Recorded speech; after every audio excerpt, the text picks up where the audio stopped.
hoy, Punto Económico. Y antes de eso, vamos a hacer un pequeño paréntesis para hablar sobre el conjunto de medidas que el ministro Castilla ha señalado y había mencionado en el programa de ayer que lo iba a comentar.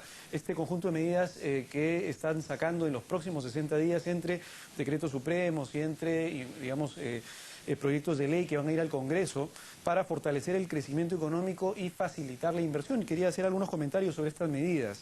El ministro Castilla, el día 28 de agosto, esta información la pueden ver también en la página web del Ministerio de Economía y Finanzas, ha señalado que en los próximos 60 días se van a hacer una serie de cosas. Y me gustaría mencionar alguna de ellas. Uno de los proyectos que creo que son importantes, en todo caso, para tratar de facilitar la inversión y dinamizar el crecimiento de la economía en una época, en una etapa donde estamos, digamos, ha habido un poco la confianza ha estado un poco dubitativa, sobre todo en el sector empresarial, en el sector privado también, en el sector de las familias. Y es importante, por lo tanto, tratar de que en esta pequeña etapa de desaceleración comencemos nuevamente a inyectar de confianza en la economía y tratar de dinamizarla también, salgan estas cosas.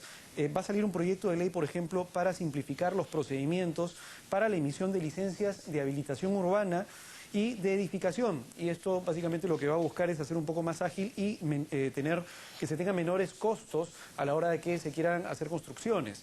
Pero esto también es importante recalcar que se tiene que cuidar el hecho de que no solamente porque se tengan que hacer habilitaciones urbanas para que exista obviamente más crecimiento, sobre todo en el sector inmobiliario, se descuide también lo que el Indecopi ha estado haciendo muy bien, que es el tema de resguardar a los ciudadanos para que a la hora que les entreguen, por ejemplo, las viviendas, no tengan problemas y que estas viviendas sean lo que inicialmente el consumidor dijo que iba a querer y que finalmente era el acuerdo inicial. Para esto hay que tener bastante cuidado a la hora de cerrar los contratos para tratar en la medida de lo posible de establecer los detalles en acabados, en tiempos, las penalidades claramente establecidas en los contratos de los tiempos, si es que se exceden en los tiempos de entrega, para que para que la entrega finalmente sea una entrega que es lo que el consumidor espera finalmente. Pero es importante, de todas maneras, agilizar los proyectos, porque hay muchos proyectos estancados básicamente por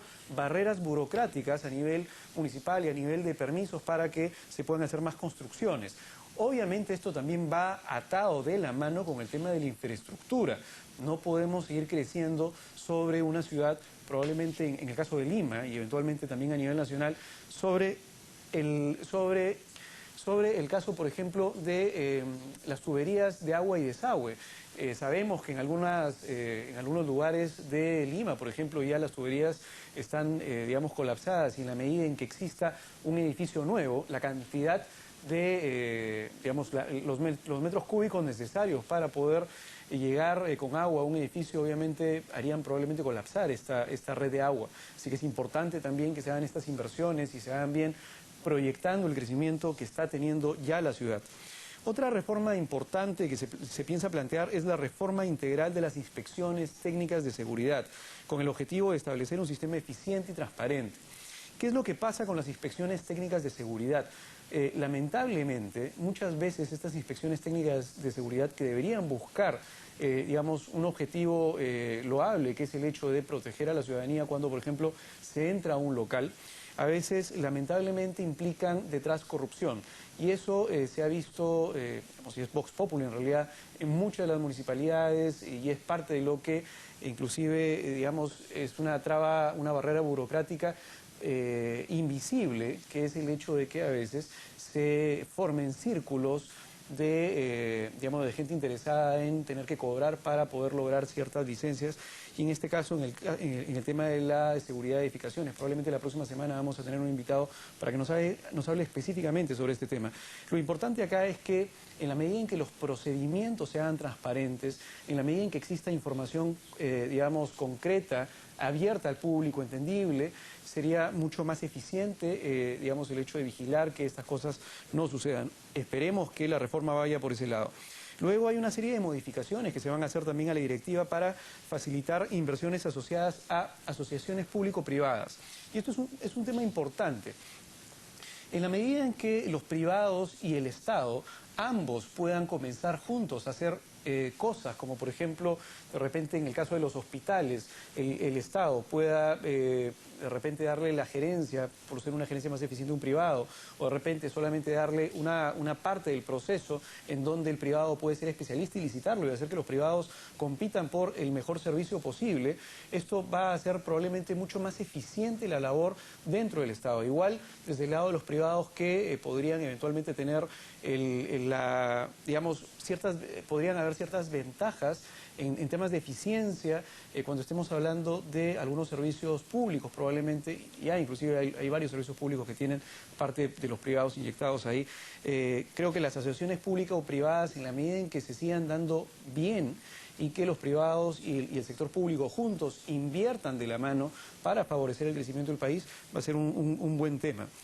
Otra modificación que se piensa hacer es al reglamento de obras por impuestos. Esto ya lo hemos discutido la semana pasada, el reglamento de obras por impuestos que debería ser modificado ya se modificó la ley, podría implicar, por ejemplo, que las empresas, en lugar de pagar, digamos, un impuesto directamente del Estado y el Estado eventualmente no revierta en mejores caminos para la ciudad donde están, digamos, viviendo los trabajadores de esa empresa o de repente necesiten, digamos, algún colegio, puede hacer directamente las obras y descontar el impuesto digamos, con cargo a este programa de obras por impuestos. Es un tema bastante interesante y en la medida en que de repente, digamos, más empresas puedan entrar a este esquema de obras por impuestos bien reglamentado, podría haber eventualmente más inversión directamente, por ejemplo, en infraestructura alrededor de las zonas de impacto de ciertas empresas.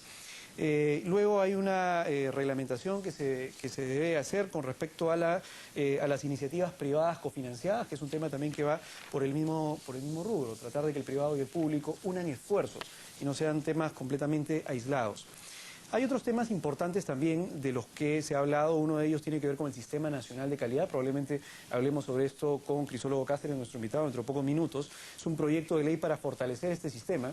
Y acá lo importante es que en la medida en que los peruanos tengamos, por ejemplo, o nos comencemos a adecuar a ciertas normas técnicas, probablemente de una forma voluntaria, pero que conozcamos, por ejemplo, cómo a nivel internacional se debe hacer un zapato, por ejemplo, o, digamos, las normas técnicas para poder generar, digamos, un vaso, o en la industria metalmecánica, cómo se puede hacer una cama, por ejemplo.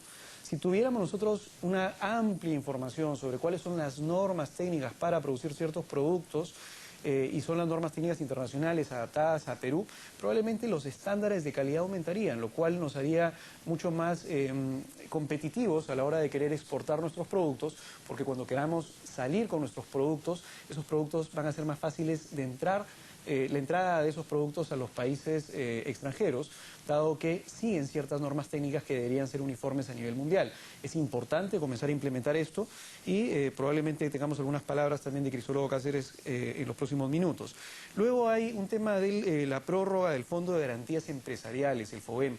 Todo lo que tiene que ver con los fondos de garantías para los empresarios, para los microempresarios, por ejemplo, cuando entran a una licitación en el Estado, es importante porque finalmente cuando un microempresario, por ejemplo, gana una licitación, el hecho de obtener una carta fianza es, digamos, es el hecho de que pueda o no pueda finalmente hacerle el servicio al Estado o eventualmente inclusive a una empresa más grande. Hay otro tema que tiene que ver con el tema tributario, es la simplificación del régimen de detracciones. Y aquí, en el tema tributario, sabemos que las detracciones, las percepciones, digamos, hay una serie de mecanismos de recaudo de IGB, pero estos mecanismos los hacen las empresas, básicamente. Hay empresas que tienen que hacer la detracción. Realmente lo que está haciendo el Estado es cargando a las empresas una labor que, digamos, en mi punto de vista, no necesariamente debería ser una labor de las empresas, porque no es parte de su core, no es parte de su giro de negocio. Ahora, esto se hace, obviamente, porque hay mucha evasión, sobre todo en el caso del IGB, pero esto en algún momento, ojalá que efectivamente el proceso se simplifique realmente y que en algún momento las detracciones a efectos de las empresas, pues tengan que desaparecer, porque finalmente es un costo adicional para las empresas. Finalmente, en el caso del mercado de capitales, se ha hablado de que se va a dinamizar el mercado de capitales con una serie de leyes. Una de las cosas que yo sugeriría es el tema de lo que ya hemos hablado también en el programa, el crowdfunding.